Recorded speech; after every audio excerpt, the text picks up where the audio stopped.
Good evening, everyone. This is Shell here, and Tigris is here too. Hi, say hi. Hi. And tonight's episode is a very special episode.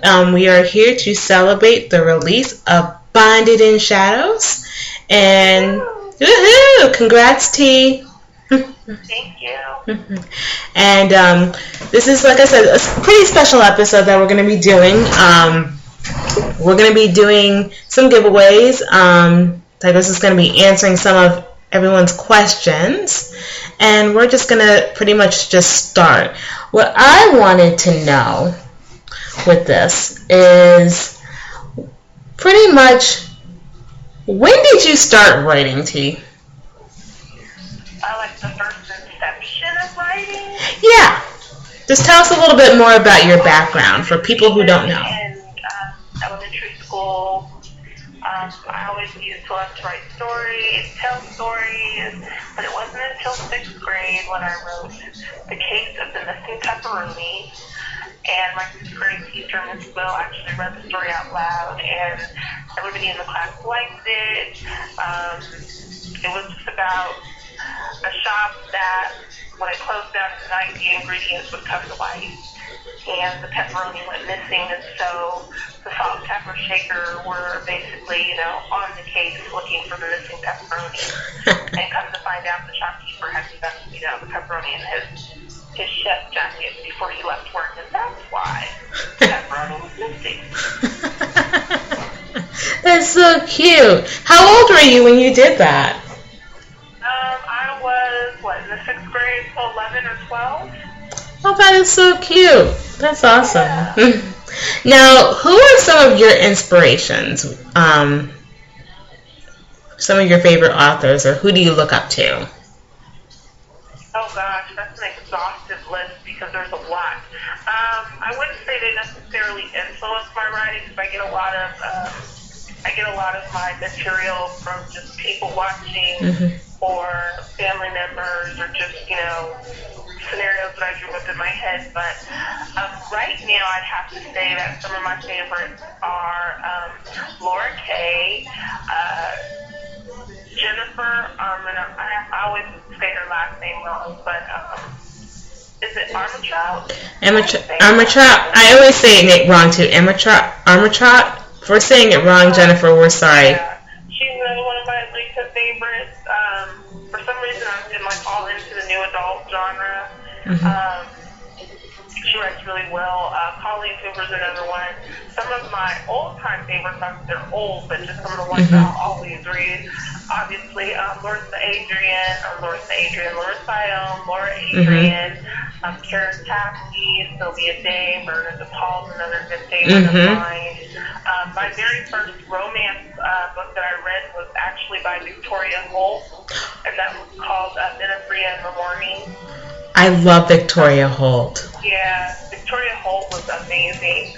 And there's another author, I can never remember this author's name, but she wrote this book. It was either called Hungry Heart or The Secret Garden, but not The Secret Garden you're thinking of, little girl right. In the wheelchair. It was another book, but it was really, really good.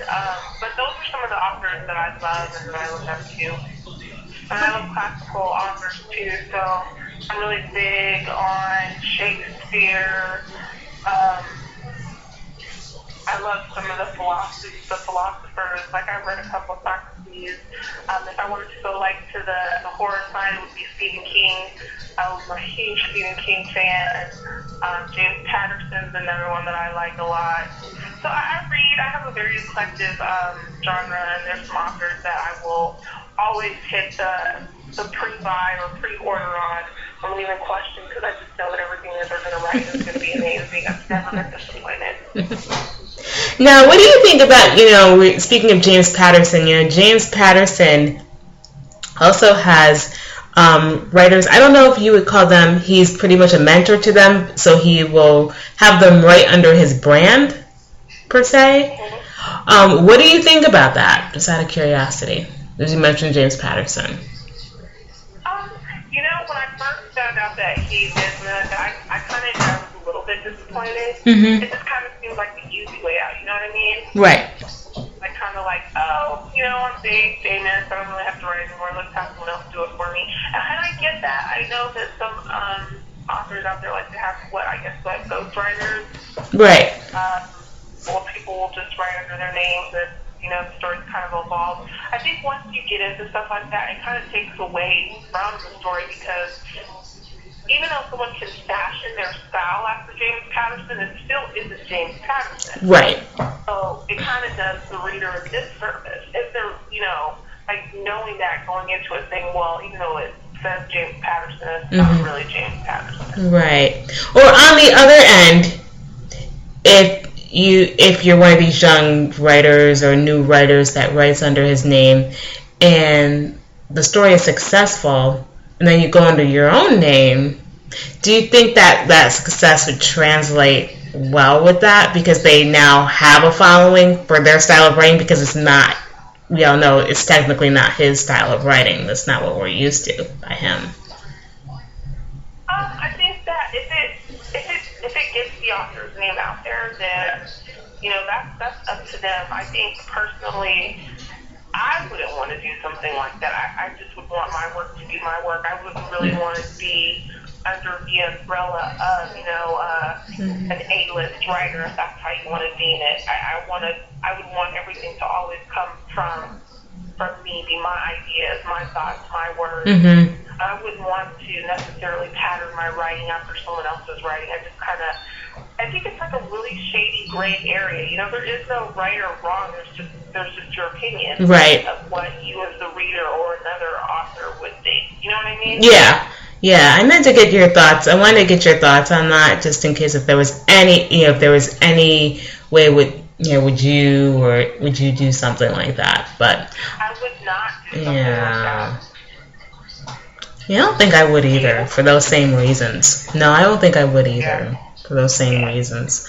But to get back to your writing, do you normally, because I know on your Facebook page, which you're pretty social about, and you guys can find her on author Tigris Eden, by the way, on Facebook, and on Twitter too, at Tigris_Eden, by the way. Wanted to know, because you put a lot of times when you're writing, you post your YouTube clips on different songs or Spotify, or was it, I would say mispronounce it, Spotify. Do you normally have a playlist for each story that you do, or is it just a song that pops into your head? It's actually a little bit of both. I do have playlists on my iPhone, and then I'll go in and, I'll look them up on YouTube, and I might post them on my Facebook page. But my playlists tend to run very long because there's lots of different songs that I listen to. It's not to say necessarily influence the writing itself. It's just that, for whatever reason, while I'm writing, it just flows well with what's ever going on. Gotcha. I don't know, it's kind of hard to explain. Like, for instance, with Enslaved in Shadows, that actually started from a song. I was listening to Maroon 5's Secret, and originally it was going to be a contemporary, and it just kind of bloomed into this paranormal. I wasn't expecting that. And so in that aspect, the song did kind of shape the story, but then after that, it just kind of took on a mind of its own. And I mean, I listened from everything from Maroon 5 to the soundtrack to Madagascar. I like to move it. It really just depends on the feeling that I am. Sometimes the music will influence the story. Other times, I just like to hear, what's the background noise, in the background while I'm writing. What were your favorites when you were writing Bonded? What were some of your favorite songs that you like to listen to? Well, Bonded actually does have its own playlist. And if you give me 1 second, I can tell you. My favorite song, though, for Bonded would have to be Justice Song.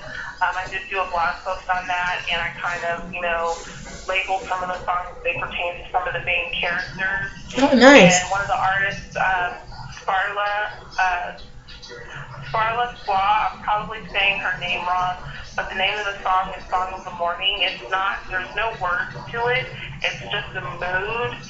And that song itself, I think, conveys like the different feelings that Jess was having throughout Bonded, because she was struggling with the fact that she was part of Draven's pack now. They weren't very accepting of her, with the exception of like his mother and a couple other members of the pack, and just like her overall frustration. And so she was very moody and Bonded, and she was just kind of up, she was kind of down, she was kind of irate. And even though the song doesn't like get loud, so to speak, it builds. It starts off really smooth and mellow, and then you can kind of hear the inflections and the tone of the song as the artist just kind of goes up and down, and it's this really strong emotional roller coaster. And that was like one of the songs that I kept on repeat, especially when I was working on Justice Scenes, because she was just going through so much stuff, trying to deal with all the changes in her life. In case if anyone did not listen to the special podcast that we did Friday, tell us a little bit about Bonded. So, Bonded in Shadows is a novella. It is in between Burned in Shadows and Redeemed in Shadows, which Redeemed in Shadows does not come out until October. Basically what happens is it's a celebration of sports. Basically it turns into this big to-do disaster. It does come out good in the end. Jess is dealing with Draven's pack. She's trying to deal with her own emotions, because from Enslaved in Shadows, we know that Jess is no longer human. She's actually something else. And in the course of this story, as it unfolds, we find out exactly what Jess is, and it's kind of a shocker to everyone. Then, of course, there's Faith. She's their child, her and Draven's daughter, and she's going on her spirit walk. Jess is kind of a little bit leery about that, because, automatically when someone says spirit walk, you kind of see Indians, you think hot box and peyote and, hallucinogens, but that's not what happens for Lycans. They just kind of go on this walk so they can get in tune with their werewolf path, or their wolf path, so to speak. Then there's, the added drama. An ex-girlfriend comes back in, and she kind of wants to get her claws into Draven, but he's not having that. And then, then there's the animosity between just Linda and Draven's father, Anthony, who doesn't really like her because she's not a Lycan. And so because of that, the pack sees her as they don't necessarily see her as a threat, they just don't see her as somebody significant enough to take on the role of standing next to Draven, because he eventually will be, alpha of the pack. So there's a lot of stuff going on. And then, of course, Draven and Jess are supposed to have their mating ceremony, as well as the twins and Belinda. And then, with Royce, with his extra added drama, he just brings a little bit more flair to the story. So you get to see the twins, bust out their pharaoh mold and do some things. There's some fighting, family fighting within the family. There's a lot of things going on. I had one of my betas actually read it, and they were like, this does not read like a novella. This is like a full-length novel. And in a way, you can kind of say that, because there's so much information packed into it. And the novella itself is just under 40K, so it's still kind of a novella, but there's a lot of information to take in, and then it just kind of pushes the plot a little forward more. So now you kind of see where this series is starting to take off, and some of the key points that are going to be happening later on down the line as we get further into the book. Nice. And this brings us to one of your reader questions by Tina. She actually has 3, but I'll give you the first one.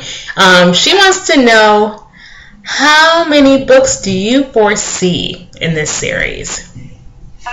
Each member of the Shadow Unit will get their own book. So right now we've already done Justice Draven. We've done the twins and Belinda. Next up is Gabe and Z. And then the novella kind of revisited the twins and Belinda, and then just Linda and Draven again. And then we have, after that, we've got Gabe and Z. I think I said that already. There's Dietrich, there's Adam, there's Hawk, there's Gervasio. So that's 9 books right there. Wow. I know someone also asked me about Syrian, if he was going to get his own book. And if you've read Enslaved, you would have met Syrian in the first book. And Yes. you also meet him again in Bonded. He may or may not. If he doesn't get his own book, I'll definitely, give him maybe a little novella. So right now I've got it slotted for 9 books. You'll get to meet some other characters that are new coming up in Gabe's books, but I don't want to make this be like one of those 13, 15 book series. Gotcha. I feel like if I do it like that, it'll kind of take away from the story. So each member will get their own little happily ever after. But just a little tidbit to throw in is Jasminda and Draven are very integral part of this series. So you're going to continue to see little pieces of them because Jasminda has a big to do with the entire plot of the series. Gotcha. And since we already answered the second part of Tina's question, she wanted to know would each member get their own story. But she also asked one last question. And she says, how do you keep the threads of the story straight, of the plot? That's a good question. It is a really good question. Especially when you're kind of always thinking of rules, and I've done that too. It's hard to get them straight. To be honest, everything was kind of all over the place, and I had notes in like all different areas, whether it be a notebook, online, or the computer. What I started to do when I started writing Burned in Shadows is I started keeping a glossary, and then I also started keeping just terminology in OneNote, in Microsoft OneNote. So now I've got one main central plot throughout the entire series, and then how the other characters kind of intertwine with this main plot. And like I said earlier, Jasminda is a huge part of the main plot of the story. So you're going to get a lot more of Justin Draven. They're not going to overpower the other characters' happily ever afters or their stories, but you'll see how their situation grows as the other members get involved. With Gabe's book, you're going to see the plot unfold a little bit more from Bonded, and then you're going to kind of see how this all ties together. It's not going to be one of those, the end of the world is going to kind of come to an end type thing, but it's going to probably open it up for some more questions. But I plan to tie it all together at the end. So there's threads. I literally have what's called threads in OneNote, and so with each couple, they each have a thread, and each thread will make one huge braid, if that makes sense. Yep, I get it. And if you notice, what I noticed, because you just mentioned that, if you notice Bonded's wonderful book cover, you'll kind of see that. It's almost like a chain, per se.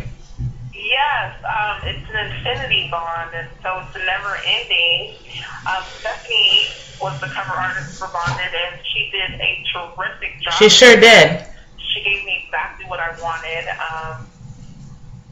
But yeah, everybody's lives kind of just intertwined there, and it's an ongoing thread. It's just they're bonded together, I guess. Yeah. If you want to say it like that. Yeah, it makes perfect sense for that. And I'm looking forward to reading Bonded, because I'm a huge fan of the Shadow Unit series. But we're gonna get to some fun stuff here, okay? Off a little bit of the book track for a bit. I'm sorry, what was that? We're going to get a little bit off the book track here for a second. Oh, okay. Okay. No problem. What are some of your favorite movies and TV shows, my dear? Okay. Favorite movie is going to be, gosh, I have so many. Let's see, should I do 80s, 90s? Okay, I'm just going to totally geek out. Okay. Star Wars. Ooh, and Return of the Jedi. And as we're... That movie 3 times in a row when it came out in the theater. Literally, my dad let me sit through it 3 times. Wow. As we're taping this today, do you know what day it is today? What day is it today? Is it like Star Wars Day? Yes, it is. May the 4th be with you. Yes. Geekdoms unite. Yes. I loved Return of the Jedi. Me too. I don't know why, but I literally watched that movie. When it came out in the movie theater, I sat there and I watched it 3 times in a row. Wow. Yeah, I was like all over that when I was a kid. Another movie that I really enjoyed was Legend with Tom Cruise.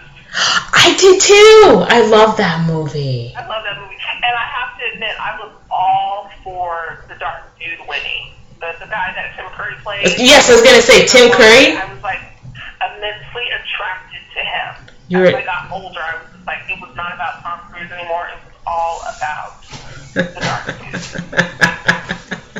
I don't know why. There was something about it's something about the dark side, though. Yes, I was attracted to him. Favorite TV shows right now is Hannibal. Actually, that's my only favorite TV show right now since they took off Almost Human. I was so hurt about that. I heard that. I haven't had a chance to watch that, and I have not watched Hannibal. I have not watched that. Oh my God, I recommend it. That show is diabolically delicious. I love Hannibal. I was a huge fan of the books when they were written.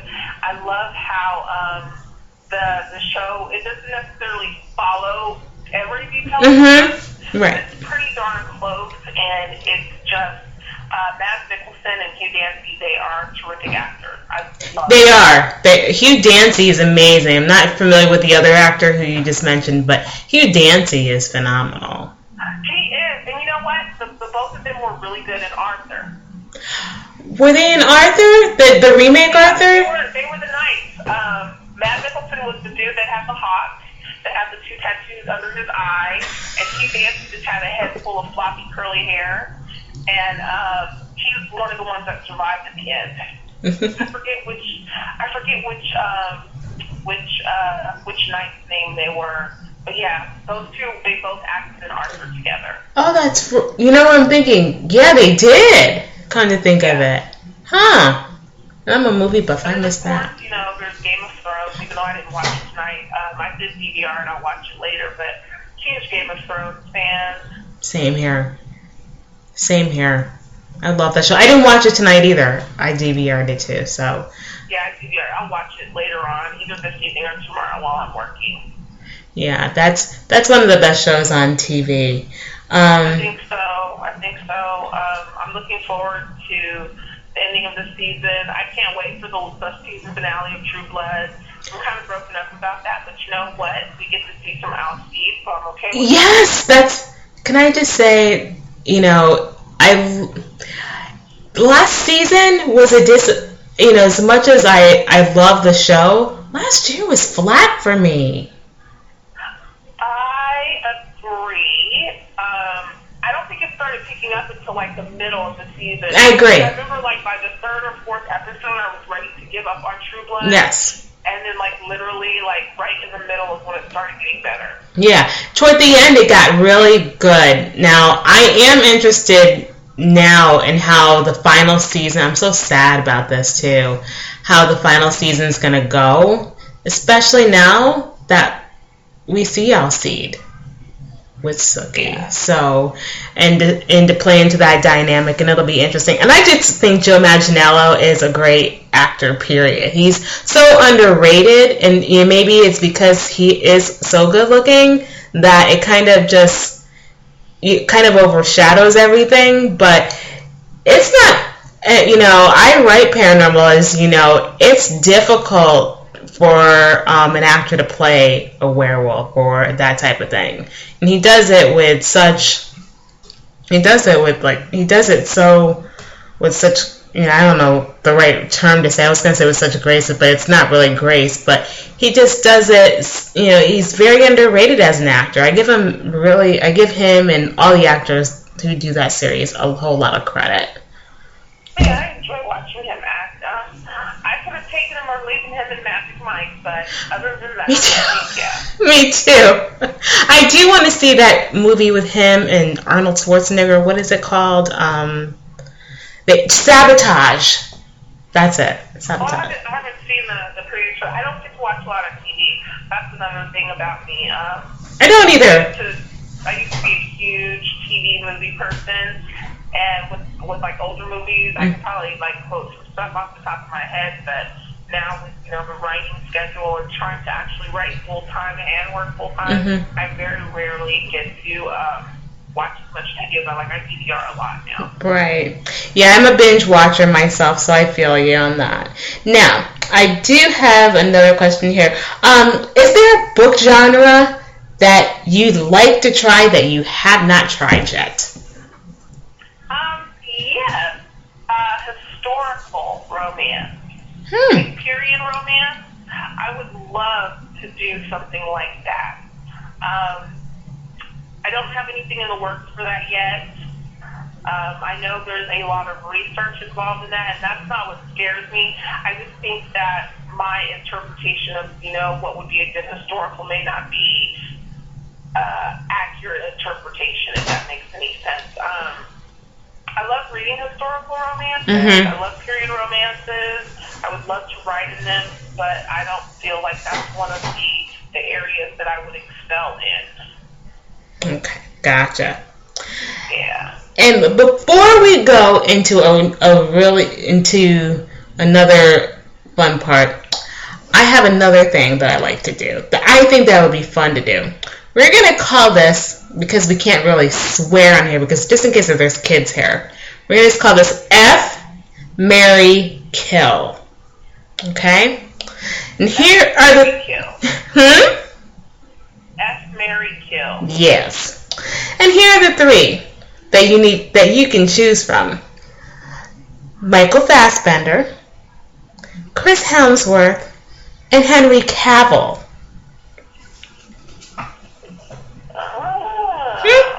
I thought I'd make it difficult. Darn it. Okay, so I can't have all three apparently, right? No, you have to F, marry, or kill one. F, marry, or kill. Okay. I would totally marry Henry Cavill. So dreamy. I would was it Alexander Skarsgård, right? Nope. I would call him Fassy, not Michael Fassbender. Fassbender. Oh, he had Bruce Mitty in there like that. And then I guess I would have to kill Chris Hemsworth. You would? Yeah, because man, that's hard. Now, if you would have said I could have all three, I'd have daily, like Fassbender would be like my Santa boy, Cavill would be my husband, and then Hemsworth, he'd just be, he'd be my slave. But since I can only F, marry, or kill, right? Yes, F. LL is looking at me. I'm like, F. I'm like, yes, F. I only have those three choices. That was hard. Oh, that segment's gonna stay. Yeah, I like that. That's great. Okay, now, are there any appearances that you have coming up, dear? I'm sorry, are there what? We're getting close to the end of the wire here. Are there any appearances that you have coming up? Yes, I will be at Romance Times Convention, RT Convention in New Orleans. And then I'll also be, that's May 13th through the 18th. And then I'll also be at Lori Foster's annual Reader and Author Get Together in Ohio. And that is June 4th through the 8th.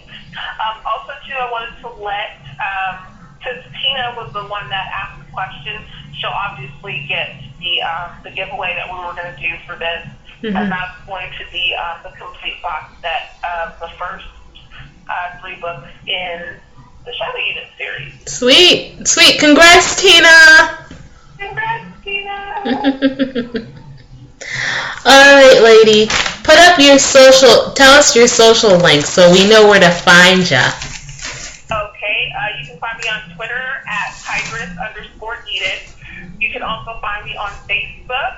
My Facebook page is www.facebook.com/Tigris Eden Author, all one word. And then my website is www.authortigriseden.com. Okay. And also, everyone keep everything posted on the events page. I'm getting all tongue-tied here. Sorry about that. But keep your eyes peeled for the events page that Tigris has up for Bonded. I'm going to be participating in it along with several other authors. We're going to be doing a lot of giveaways. And one final note before we end things, Brenda Novak is having a spectacular auction. It's for diabetes research, and Tigris, along with myself, and we're along with several other ladies of the Red Hot and Boom. We call ourselves Red Hot and Boom. We are doing a collection that's going to be released. That's the theme is around the 4th of July, and we have donated a Kindle full of our stories. So we're going to post the link up again for people who haven't seen it. We spoke about this for Friday's special podcast, but we encourage everyone to bid on that and any other items that Brenda has. It's for a great cause. It's something that she does every year.